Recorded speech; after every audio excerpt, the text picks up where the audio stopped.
Fellow students frequently ask why there is not more written material, or how come that there is not material on the teaching of self-knowing and self-observation around the world, as long as it's supposed to have been in existence for ages upon ages. Possibly it is, and only due to being conditioned, we never noticed it. So for the time being, we're going to discuss a few points of reference works which do indicate that self-knowing has been taught for ages upon ages. We're going to read from a very commonly known book. It starts off, "Then he called the crowd to him again and said to them, 'Hear me, all of you, and understand,' not just hear, but to understand also. 'There is nothing outside a man that entering into him can defile him, but the things that come out of a man, these are what defile a man. If anyone has ears to hear, let him hear.'" In other words, did you hear, or did you merely hear some words? By hearing means intercomprehension. I, without the conditioning, hears. And if it goes through the conditioning, one doesn't hear. Now it continues. "And when he had entered the house away from the crowd, his disciples began to ask him about the parable. And he said to them, 'Are you also then without understanding? Do you not realize that nothing from outside by entering a man can defile him? For it does not enter his heart, his awareness, but his belly, and passes out into the drain. Thus he declared all foods clean. And," he said, "the things that come out of a man are what defile a man. For from within, out of the heart of men," the conditioned area of men, the awareness that has been conditioned and taken over by the basic idea that the whole purpose of living is to gain pleasure and escape pain on all levels, and that the way to get it is to complain, stick up for rights, please, do as one is told by authorities, put on a different front, and to blame, is all trying to do what? Gratify the four dual basic urges, which is then all of this makes up the heart of man. And let's see what it says. "And," he said, "the things that come out of a man are what defile a man. For from within, out of the heart of men, come evil thoughts, adulteries, immorality, murders, thefts, covetousness, wickedness, deceit, shamelessness, jealousy, blasphemy, pride, foolishness. All of these evil things come from within and defile a man." Why they defile a man? Because X operates upon him as being true if the I is identified with all these bits of conditioning. Now, how could one know they were within person unless he was observing self? It is implied by hear and understand that one would inspect what is within self, what the self is made up of. Now let's look at all the things that he said come out of the self. Evil thoughts, thoughts of revenge, thoughts of having accounts due one,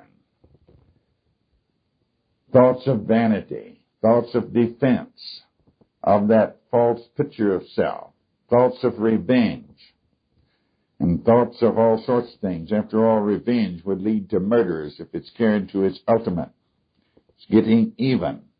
Adulteries, which is to gain a pleasure, and it is to adulterate things instead of seeing them in their purity, not only from the standpoint of interpersonal relationships between people, but to adulterate ideas, to adulterate the teachings, to convert it, twist it around, and to say that it has nothing to do with the inner state of man, but only has to do with his outward behavior, would be to adulterate the teachings, to change agape into being tolerant. to change being washed of all these things that man would be washed of as he observes them, into being merely dipped through some water, would be to adulterate. And immorality. Morality is possibly has nothing to do with one's particular behavior with others, but let's try what morality might mean. If I know how to do not know how to control another person, and of course I don't, would that be because I was moral or because I simply didn't know how to control them? That couldn't be considered moral. If I know how to control a person and do control them, could that be considered moral, or would it merely be cunning? But if I know how to control another person and don't, because I don't feel I have dominion over another man, but only over the self and over things lower than man, that might be considered to be moral. Jealousies. Jealousy is wanting the attention that someone else is getting or the approval that someone else is getting. It is feeling entitled to stick up for one's rights. It is the four dual basic urges in action with A, running the show. Complain to get my way, be pitiful, make the person feel bad, come wait on me. Stick up for my rights and blame somebody for having run off with the objects that was so aided my comforts and pleasures and gave me attention and approval. Now they're giving it to someone else. Blasphemy. Blasphemy, of course, is what? Using that which is holy for an unholy purpose. So if one takes the teaching and uses it to control people, to put threats on them, to make them obey, it could be called blasphemy. Pride. Pride is to defend this false picture of self. The self is being so fully conscious when it is not. When it is going along in a state of sleep, I identified with all the not I's, and there is purely reaction, and then when somebody calls it to account, then there's a defense, well, I did it for a certain purpose. I did it because of certain reasons. I was doing it because I wanted to see how you would react. I wanted to see what was going on. Well, I was free to do it, etc. And other times of pride, to defend the false idea that one was conscious when one was not, that one was in a dream state of knowing what ought to be and reacting accordingly from these things that arise from within the heart or the awareness of man that is conditioned. Foolishness. Foolishness is anything that isn't paying attention. Whatever one is not paying attention is considered foolishness in the teaching of all things. Foolishness is taking a false idea and accepting it as true. Living by beliefs without checking out the beliefs because someone said this belief, if you follow it, will give you pleasure and comfort in the future, or if you don't follow it, it will bring about pain. So is there any doubt that 2,000 years ago that self-knowing was being taught, that the picture of man was laid out, that here was out of the heart of man. Instead of calling it the awareness, it was called the heart, and it is still the heart or the vital area of man. Is there any doubt that it was there, being taught at that time? And has it been adulterated down through the ages, left out, and said this only has to do with outward food? You can eat anything you want to now. You don't have to leave off all the prohibited foods. You see, the things that were called foods and prohibited were because they represented conditioning or unconsciousness. They weren't fully aware. And on the using as a symbol, they had perverted the symbol. And somebody said you had to see within. What is really within man? What arises from within the person so that they can see what is going on within. Now, when we begin to be aware that the heart or the awareness factor of man is fully conditioned and that I has been laying there asleep and that even though I has awakened up and from now and then is able to observe that self, that from it comes all matter of things that defile the human being. Now, the word defile comes from an old word that says trampled under foot. Therefore, it was the idea that it was defiled, it was trampled underfoot.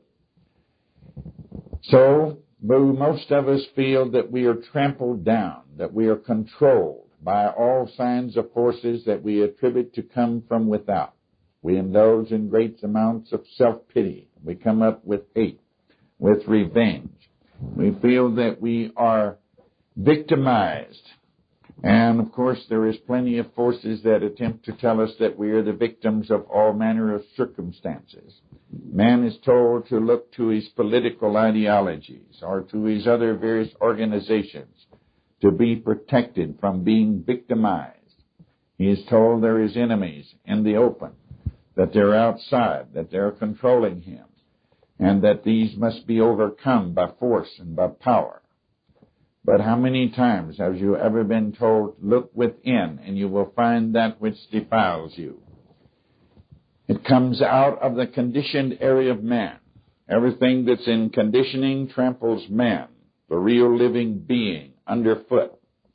It defiles him, tramples him, renders him incapable of performing, and lets the conditioning mechanically operate and destroy the human being.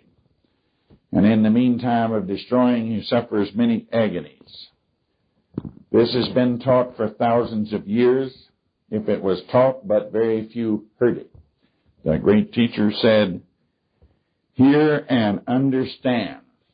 Now, we don't understand unless we apply something. Now, we could hear something over and over and over, and until I begin to apply it, under no ways could it said to be understood, because only by experiencing it, by discovering it for self and seeing, can one say that one understands. So here, that all things that tramples one under, defiles them, causes them difficulty, comes from within. Now, if that be the case, we'll have to look and see where it is within. Is that correct? We would not find it in the muscles, and we wouldn't find it in the bloodstream. Now, we wouldn't find it in the saliva.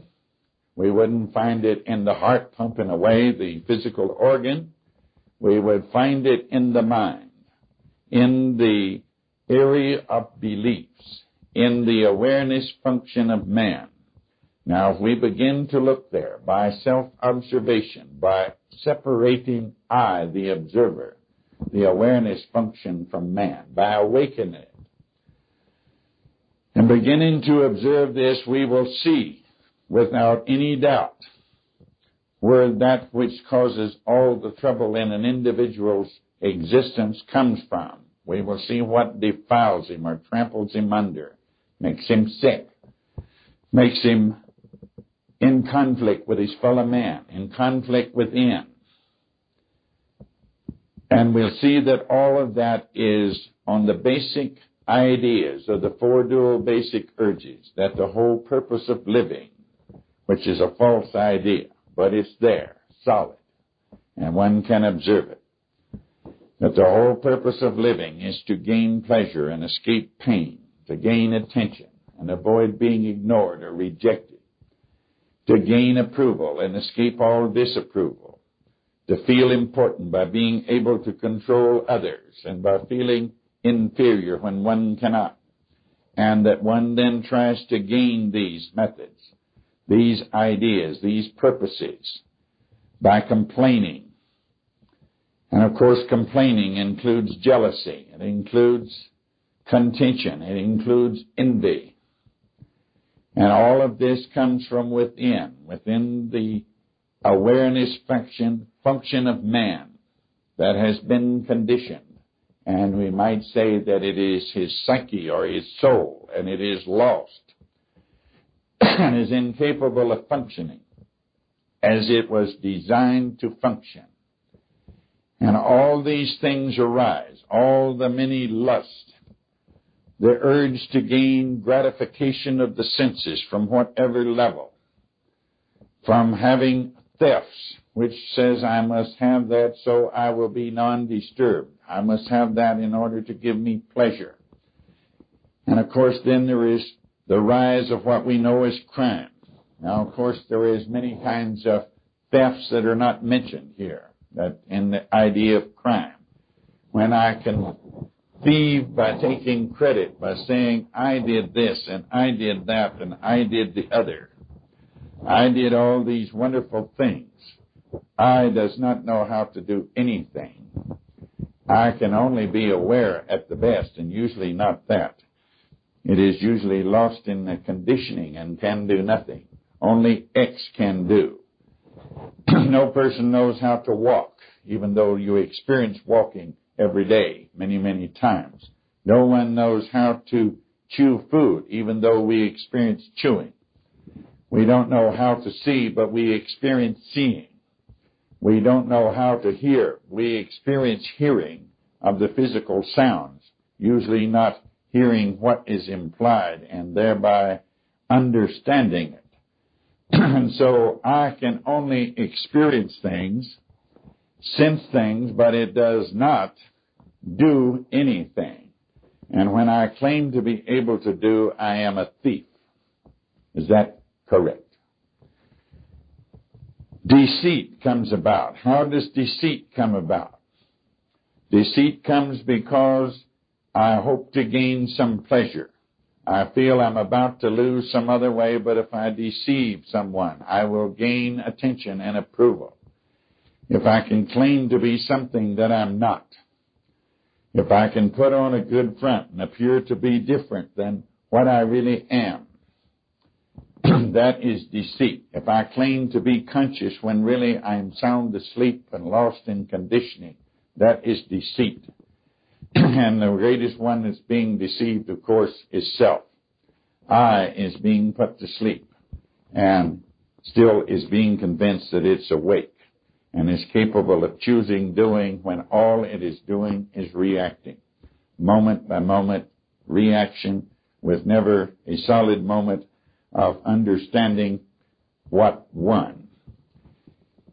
Does this particular little parable we read indicate that self-knowing, self-observation was very definitely taught and has been available for every one of us, but we read it, and we read where it says, "Hear, all of you, and understand." And of course, we always deceive self by saying, I understand, because I understand the general, physical, literal meaning of the words.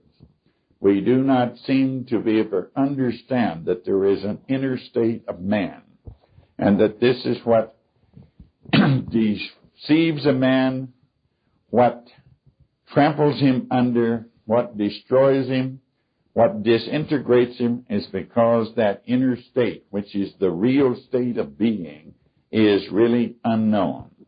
You know, the person usually thinks they're in a very wonderful shape if the physical body is not hurting at the moment. And if it has a few gratifications of the senses, they say everything is fine.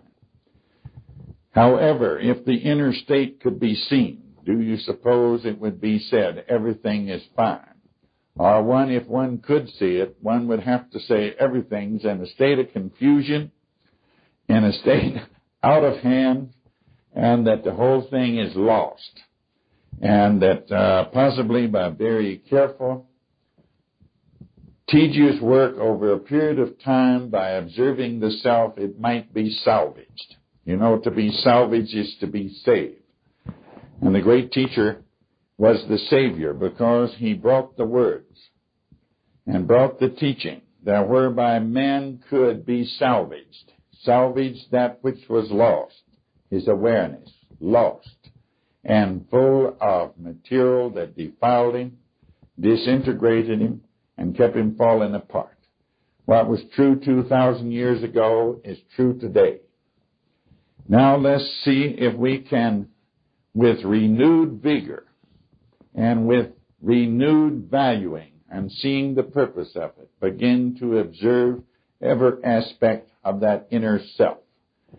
that conditioned state of things, that we at this point at least have a small, sketchy roadmap that shows us what is there to some extent. At least shows the families. We have the picture of man, and we can observe it, and we can observe it in function, and that it does disintegrate and destroy the human being, that it does defile and trample him underfoot. And we can also observe that as we observe it, that X removes those things that come out of a man that defile him. It begins to cast them out. And by doing this, then one understands where illness, where troubles, where gradual disintegration of the whole being comes from. It comes out of the heart of man, the inner state of the awareness that has been conditioned. One then particularly pays attention to the constant bombardment of suggestion that tells one that if one does this, sooner or later one will gain great pleasures and comforts. And if one doesn't do it, one will come upon miseries and agonies. One finds that there is all manner of forces that are continually trying to exploit this conditioned inner man, and doesn't want him changed one iota, because if he changed, they wouldn't have the power. If no one, everyone was conscious, there wouldn't be any power structures. So there is constantly suggestion that you're really to be pitied, you're most unfortunate. You have rights which should be stuck up for, and I'm going to stick up for your rights for you to be non-disturbed, because that's what the rights always are.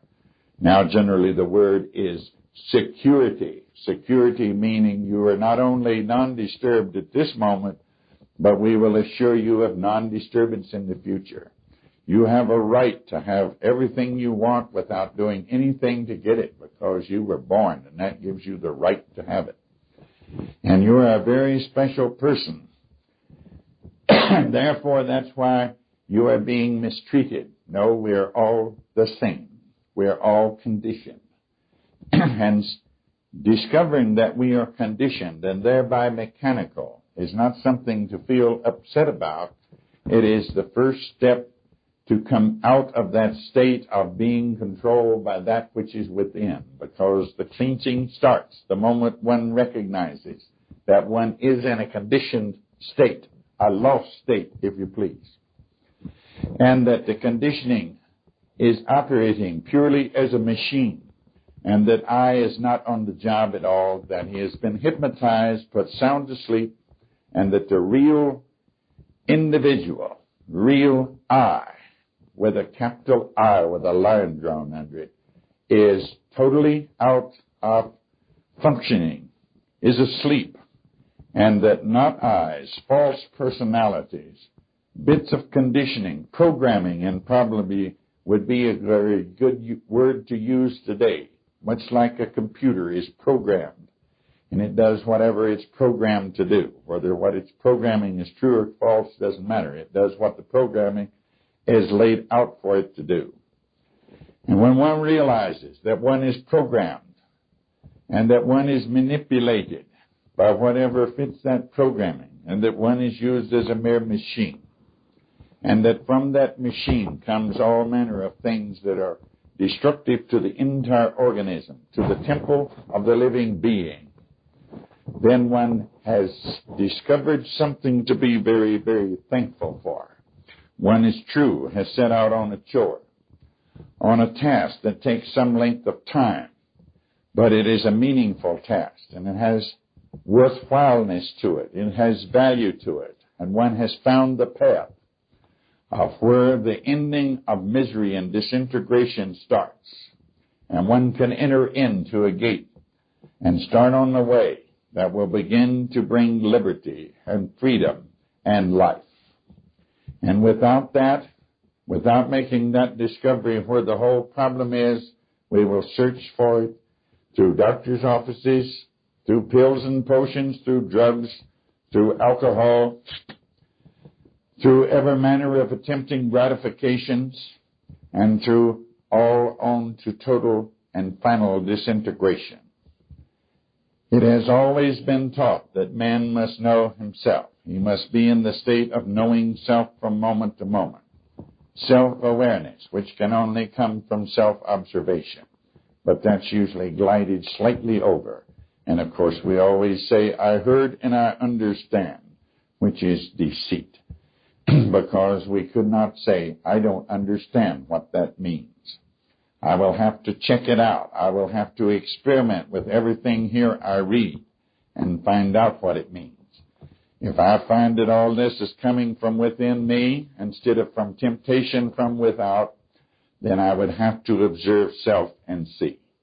By this following this observation, one comes upon what is truth. To know the truth begins to make one free. And in order to know what the truth is, one must see what is. And what is that we are conditioned. And even if we have observed it a while, we still have gobs of that conditioning in the heart of man. And that is to see the truth of the matter. And when one sees the truth, X then operates on it. I think the statement is that know the truth. Be aware of the truth. And the truth will make you free. And that seems to be exactly the way it works. It does not say know the truth and then work real hard on the truth and maybe you'll make it free, or try to change what you found and deny what you find as being truth, and that will help. It is know the truth, and the truth will make you free, because as one sees the fact, the truth of one state, that is reported to X, and X does the appropriate work that undoes the agony and begins to remove the conditioning, that which defiles a man, that which tramples him under and utterly destroys him. So we see for one statement here that this teaching has been around a long, long time. And it starts out always with self-knowing. Incidentally, the statement that was read is from the New Testament, the book of Mark, chapter 7, starting at verse 14 and going through to verse 23.